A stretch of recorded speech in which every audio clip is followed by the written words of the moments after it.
Hello, friends. For the month of January, I'm joining with a group of amazing TTRPG creators to raise money for Doctors Without Borders, or Médecins Sans Frontières. I am so proud to be a part of this generous community and to support a cause I deeply care about, bringing greatly needed emergency relief to the people of Gaza. Help us meet our goal of $3,000, and while you're at it, help my team, the Watermelon Seeds, win by leaving a comment along with your donation. Your generosity proves that our community cares. To leave a donation, go to the show notes on my episode or go to characterswithoutstories.com and you'll see it pop up. Thank you so much in advance for your generosity. Otto draws on an experience that's very personal to me. My grandmother on my mom's side of the family has been living with a degenerative disease. To me, I feel like if you have that personal connection, if you have those deep ties, it makes the story more compelling because now they have a reason to fight. I really wanted to have this scrawny little man walk up in his mech suit and just drop the people's elbow on a red dragon. Like, you could have Nazis in your game as long as the goal is to punch the Nazis in the face repeatedly.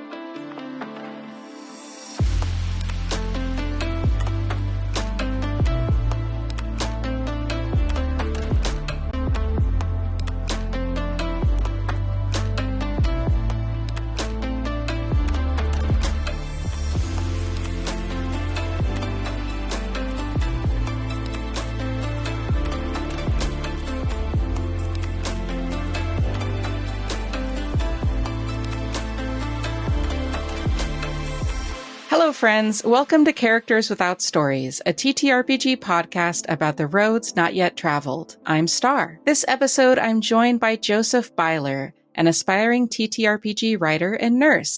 They're also a proud redneck and leftist. Joseph, I'll give you a chance to plug your projects at the end, but right now, do you want to tell listeners a little bit about yourself? Yes, hi, my name is Joseph. I have lived in Arkansas for the majority of my life. A little bit hillbilly, very communist. You have nothing to lose but your chains. So that's, a little bit about me. I've been working as a nurse for probably a year and a half now, and I love it. It's very rewarding, very challenging at times, but there's nothing I'd rather do.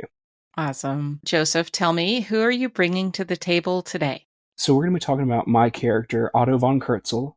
He is a human artificer. I created him for Dungeons & Dragons 5th edition, and I only got to play him one time, one session, that's it. And, I would love to bring him back, but that just wasn't in the cards. What happened to the campaign? I was going to be doing a campaign with one of my friends from high school and some of his friends that he had met more recently.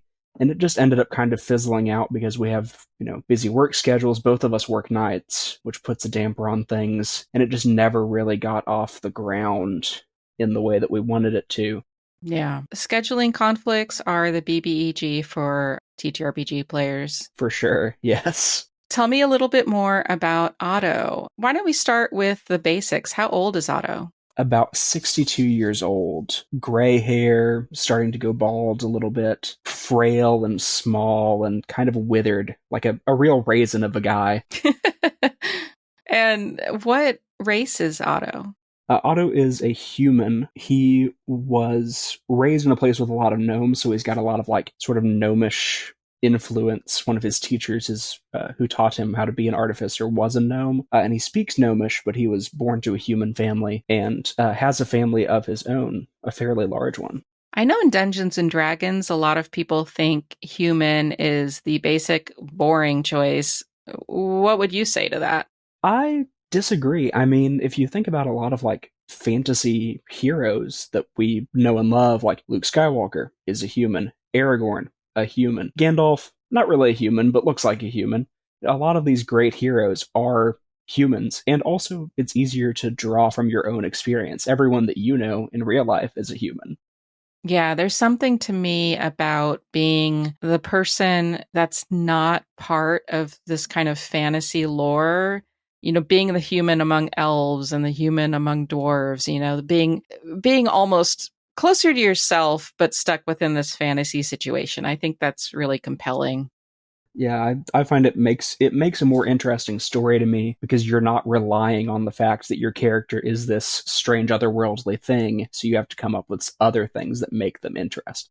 Interesting point. So, what kind of other things did you come up with to make them interesting? Otto draws on an experience that's very personal to me. My grandmother on my mom's side of the family has been living with a degenerative disease for most of her adult life now, since she was about 40 or so. And so Otto also has a muscular and neurological disease that is slowly shutting down his body and his ability to function for himself. Has he had that disease for most of his adult life? Yeah, probably since he was about late 40s, early 50s, and it's just been slowly progressing. And so I chose the armorer subclass, which, if you're familiar with the game, basically you have a suit of armor that your character wears. It can function as a mobility aid. I don't know if that was necessarily the intent when designing the subclass, but I realized that it says in the text that it can function to replace missing limbs. And so that was a cool thing to be like, he can still physically do all of the things that the other heroes can do, but only because of this armor that's functioning as a mobility aid for him. And how does he use the mobility aid? What kind of mobility needs does he have?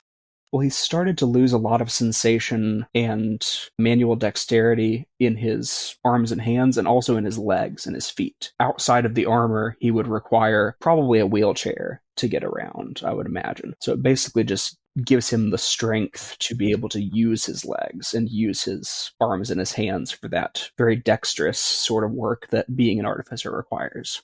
So, as an artificer, I know some artificers can go, is it artillerist, where they get kind of gloves that make lightning and things like that? Like the cannons and arcane Yeah, firearms and right. stuff.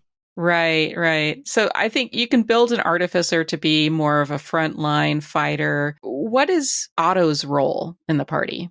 Otto does both a little bit of support casting with like different buffs and stuff, and frontline because the armor is another subclass that can let you get up close and personal. Is one of the you get two modes for your armor. The infiltrator mode, which is like a stealthy sort of Iron Man inspired thing with like lightning blasts and stuff, or you can go for the Guardian, which is a heavier, more sturdy suit with like these big, I think they're called thunder gauntlets, that lets you just punch things really, really hard. Is that the choice that you made for your character? Yeah, I thought that it was kind of an entertaining mental image to have this very small, physically frail man just run up and deck an orc as hard as possible in the face, or whatever they might be fighting. I do like that mental image. That's very evocative. So, why did you decide to bring this very personal experience with a degenerative disease into a D&D game?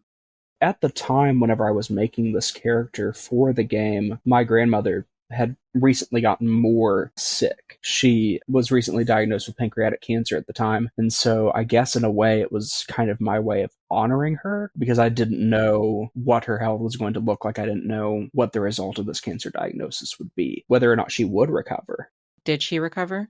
Yes, yeah, she had her gallbladder removed and part of her pancreas removed, and the most recent scans that she's had, which were like a couple months ago at this point, were clear of any sign of tumor or anything. So thankfully she did recover. But there was a time there where we were really not sure, are we going to have to go down and stay with her and help take care of her? Like, what's going to happen? Does your grandmother know that you built a character based on your experience with her illness? She does not, mostly because she's kind of an old-fashioned woman. I love her dearly, of course, but she actually did not let my mom play D&D whenever my mom was growing up because of the Oh, satanic really? panic. So I didn't want Okay. to tell her that and her be like, her freak out or anything. Wow. Okay. That's a great reason. Yeah.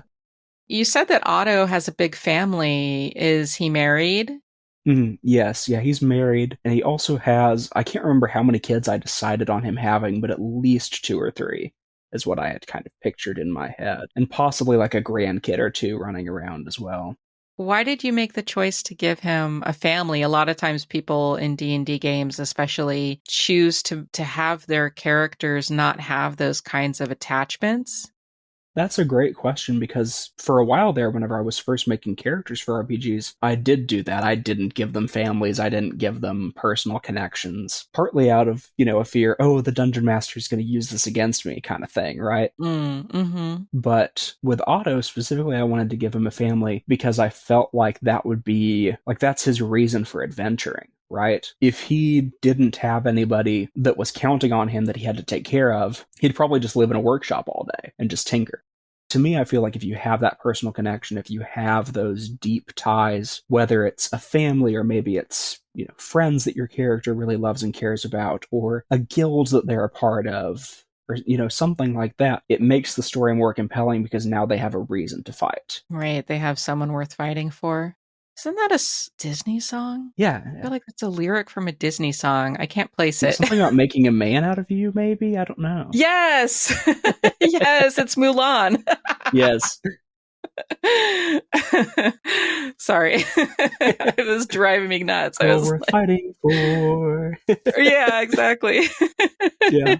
And that's all we can use without Disney suing us. No. What is the thing that he's fighting? Right. If there wasn't a big threat, there'd be no reason for him to leave his workshop. So what is it out there that's so frightening that he's willing to go out and put his life on the line? Before the campaign started, I had talked with the GM, because me and the GM are really close friends, and he was discussing his idea for the big bad evil guys of the campaign. And the idea was essentially a oligarchy of dragons, more or less, that were seeking to regain their ancient holdings over this particular land and reconquer what they believed to be theirs, and Otto's family was going to be in the crossfire. What's more inspiring to get off your butt and go fight than the idea that dragons might burn down your home and torch your village and put your people to the sword and all that? Yeah, that's a pretty good reason.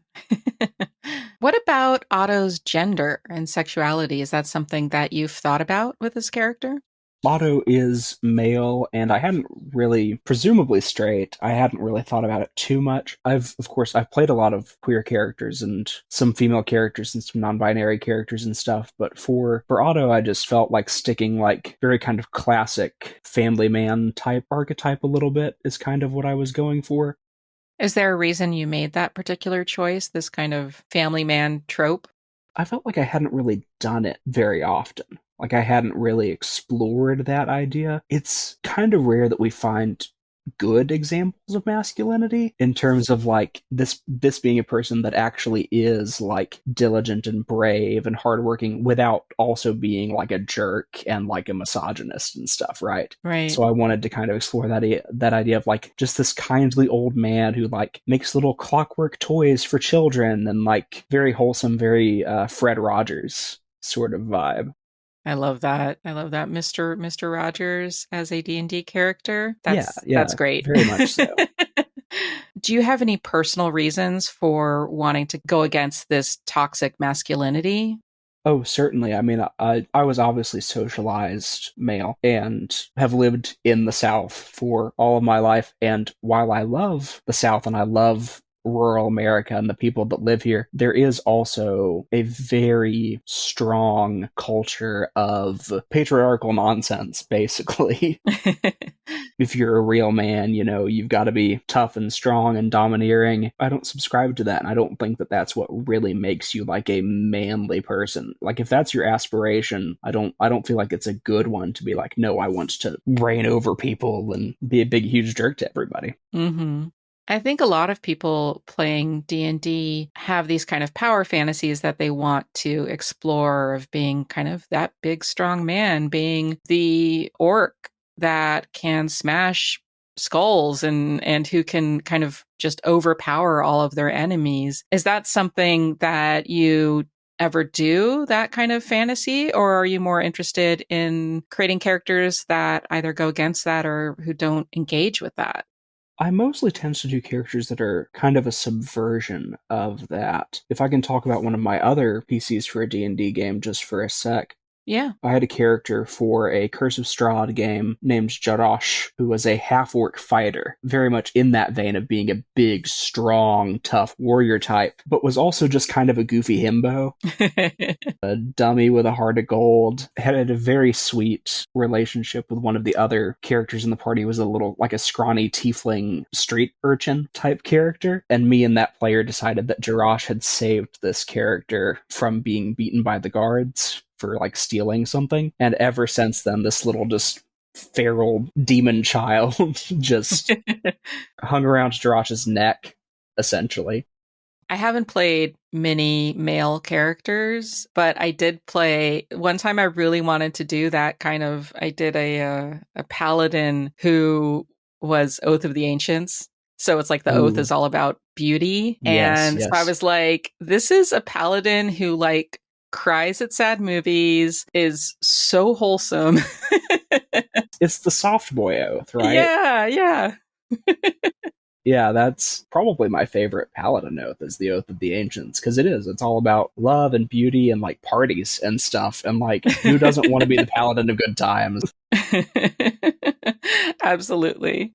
One of the things that came up for me, at least playing that kind of character, is that I was at a table that didn't support the idea of a paladin who wasn't just like the big tough guy with the big sword. Have you ever found that when you're going against or subverting these tropes that you're at a table where that's not supported?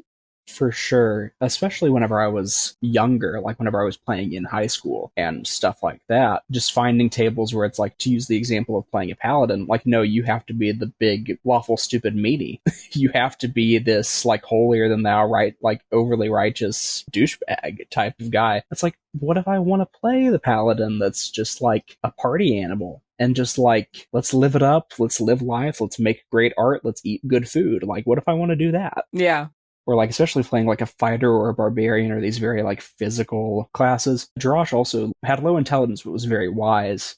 So had a lot of like emotional empathy with people. And for some reason it was hard for some of the players at the table to grasp that like, no, this big dumb meathead, he's basically a therapist. So you've been playing for, I don't know how old you are, but it seems like you've been playing for a long time. I've been playing RPGs off and on since I was about 8 years old, I think. Wow. Oh Lord, I'm really bad at math. I think 16 years? Yeah, that's a long time. That sounds about right. I imagine you've seen a lot of changes in that time. What do you think has been the biggest change, at least in your experience? It's gotten a lot more diverse.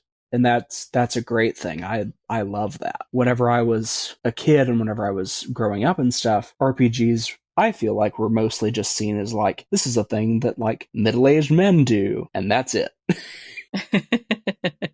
And now I'm trying to remember the last table that I played at that was like even all dudes. I don't think I've ever played at a table where everybody was straight, for example.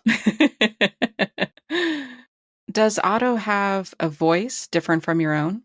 Yes, yeah. So the voice that I was planning on doing for Otto was very almost high pitched, kind of soft, whispery sort of voice. You know how as people get older, the voices kind of tend to warble a little bit, like wobble? That sort of sound. I actually kind of based his voice in my head off of my great grandfather who passed away about 2 years ago. What's his background? His background, I believe I went with the cloistered scholar, sort of an academic type. So, what was his life like prior to going out into the world and adventuring? This was set in a modified version of the Forgotten Realms, and there's a country in there, I believe it is called Lant, I think. I'm sure someone can correct me, I might be wrong, but it's an island nation, and it has a lot of artificers, because the main deity that they worship there, Gond, is a god of artifice and creation and invention. So I imagine that Otto's life was like, he was basically an engineer. He grew up in probably a little village somewhere. His parents saved up money to send him to trade school, basically, and he learned how to craft these things and how to imbue them with magic, and got, fairly good at it. Because if you think about the fact that even a first level character is considered to be extraordinary in D&D, the fact that he got to 4th level without ever really having much conflict in his life, dude had to have been pretty good at doing the whole putting magic in machines kind of thing. Right. I guess you could say he was accomplished in his career. Yeah, and settled down, wife and kids, was living a peaceful life until he got news that the dragons are waking back up. We're going to be in the crossfire of this. Did he ever have an urge to go out in the world before this, like as a young man? Yeah, I think probably as a younger man, he would have. And then, of course, he met his wife, Johanna, and the rest is history. And, sometimes you have those desires, you want to go out and see things, and then you meet somebody and you're like, no, here's fine. Yeah. What's his wife like? I pictured her as a very kind, matronly, like whenever you think of a grandma in your head, what you would picture. I imagine that their house was always filled with kids that were not theirs, food always on the table or being cooked. They just took care of people. It sounds like you have a pretty strong relationship with your community and with your family. Is that reflected at all in this character's family ties?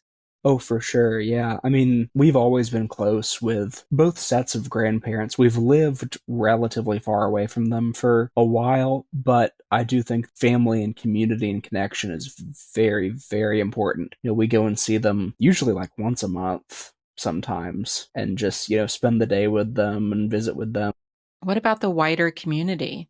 How does Otto fit into life? And does he live in a village or a town or a city? Like a small town, because small towns is where I've lived most of my life. So, of course, again, a very easy thing for me to relate to is sort of small town living. I just pictured him as kind of like, in a lot of rural communities, there's that guy that can kind of fix everything.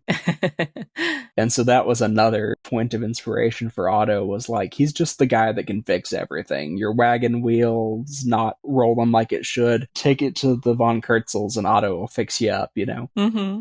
Does he do all this for free?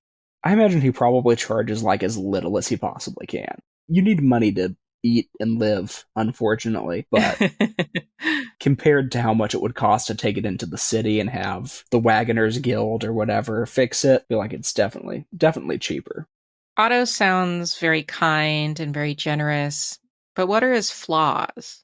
Probably his biggest flaw is that he's scared of a lot of things, and also a little bit controlling, I would say, or has a tendency towards that way, because, and the way I kind of rationalized this was, being an artificer is all about like invention and creation, and you have a very direct hand in that and a very direct control over the results. And so whenever things are out of control, or whenever he feels like things are out of control, it just really bugs him and irks him. It's hard to let go.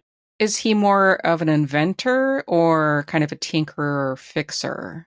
A little bit of both. Most of the work that he does in the community is like repair work, maintenance type things, but on his free time, whenever he can just sit down and do it for himself, by himself, it's all about innovation, like seeing what he can come up with that is new and interesting and useful.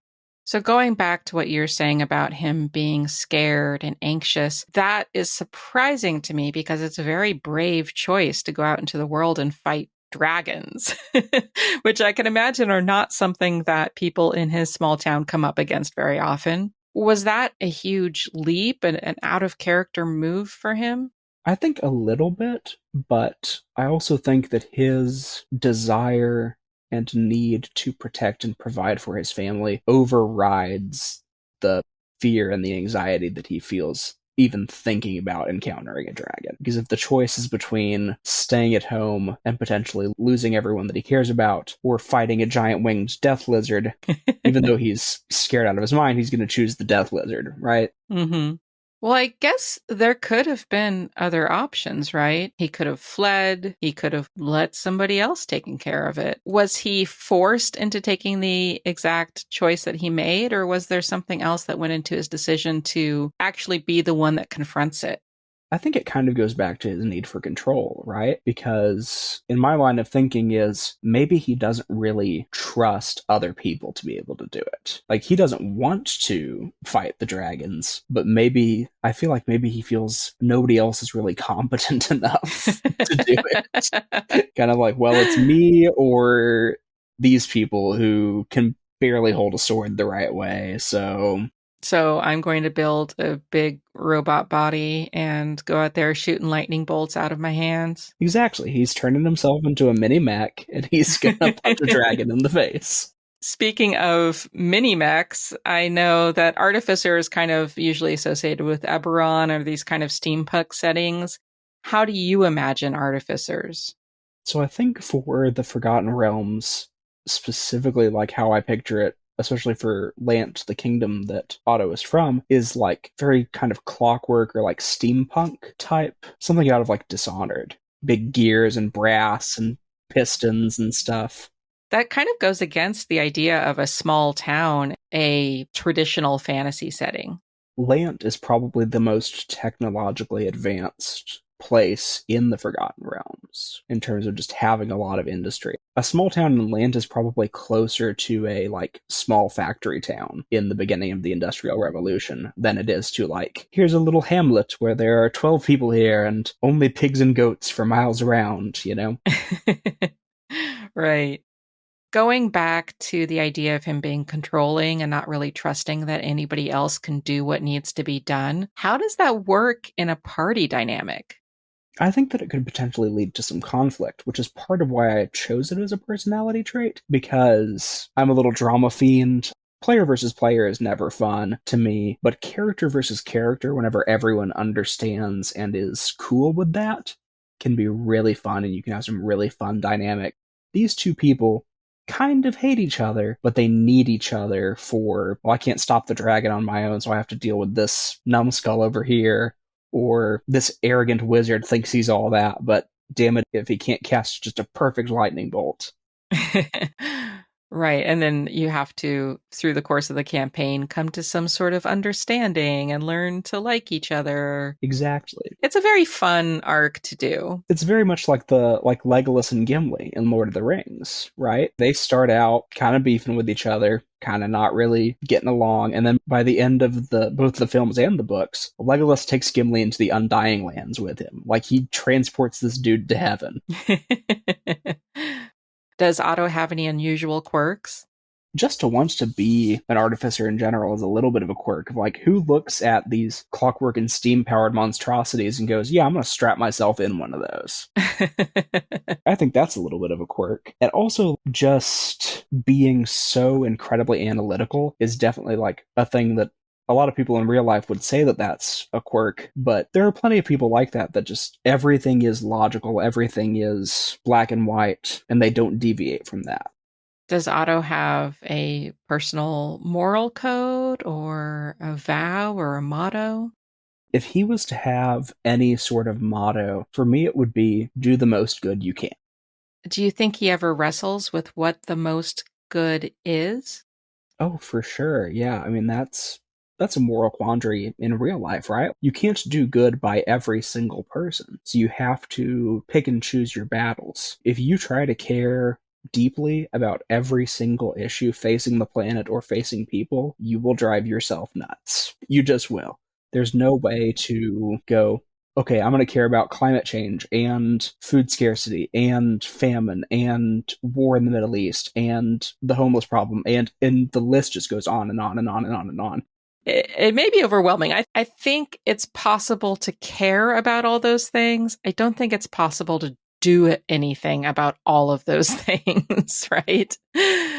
You have to focus your energies. That's the part that gets difficult is you have to Yeah. go, okay, I'm going to pick these things that I'm going to devote my energy towards. And the rest of these things, even if I do deeply care about them, you'll spread yourself way too thin. I mean, that's part of the struggle being like a compassionate activist type of person is like you help. There's so much everything all the time. What do I do?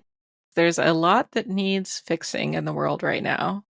Is there anything in particular about Otto's build that you really wanted to try? For example, like a particular feat or just kind of a way of being in combat or skills that you wanted him to have outside of combat? Because I intended on using the Guardian armor variety for most of it, I really wanted to try and suplex a dragon. That was my goal, is I really wanted to have this scrawny little man walk up in his mech suit and just drop the people's elbow on a red dragon from a cliff face or something. Just I wanted to do the pro wrestling moves, just stunting on these murder worms with his rocket-powered fists, basically. That's interesting because it's giving me WWE, but also giving me like mecha anime. It's pulling in a lot of different influences. Oh, for sure. Yes. Yeah. Very Gundam, very WWE for sure. Very Pacific Rim too, right? The Yes, grapple a yeah. kaiju. Yeah, definitely. My touch point is Neon Genesis Evangelion when it comes to robots fighting monsters, tearing an angel apart with your robot hands. It's all of those things. Tear monsters apart with my robot hands. I wish I could say that I did Yeah. that a lot. That would be so much cooler than what I actually do. Do you often bring things that are not this kind of pure fantasy into your characters and the worlds that you build along with the other players? Oh, for sure. Yeah, because I draw a lot of inspiration from. I'm probably a bigger fan of science fiction than I am a fantasy on the whole, even though I've talked about Lord of the Rings a lot in this because it's great. But I probably draw a lot more from sci-fi, from Star Wars in particular. Big Star Wars fan. I once, before I fully knew like how many Star Wars RPGs there were, I was like, I want to make a Jedi in D&D. It didn't work super well. Luckily, that's why the FFG games using the Genesis system exist, and the old D6 Star Wars, and of course various games that are legally not Star Wars but definitely are. Okay, so this episode is going to come out a long time after the episode I'm talking about, but the episode that I just published was about a person who made a Jedi, basically. Like they were like, I'm making a better Anakin. But one of the things we talked about was that Star Wars is almost more fantasy than sci-fi. When I think of the difference between sci-fi and fantasy, I think of sci-fi being a lot more interested in the sci part, understanding like how things actually work. Whereas I feel fantasy, a lot of it just kind of gets hand waved. And then when it doesn't get hand waved, when you start talking about midichlorians, it just tears it down. You know what I mean? Yeah, Where do you think Star Wars lands in terms of sci-fi versus fantasy? I would describe it as science fantasy because it is very much like a fantasy story. This young boy finds out that he's the chosen one and has to go fight evil wizards and their planet-destroying magical weapon, and it's like that's a fantasy story. That's come on. But then it's also, hyperspace drives and blaster fights and droids, and are they sentient? Are they not? Yeah, that's definitely a very sci-fi question. It's the Blade Runner thing, right? Of like, do androids count as people? Do they not? Where do we draw the line? What makes a person a person?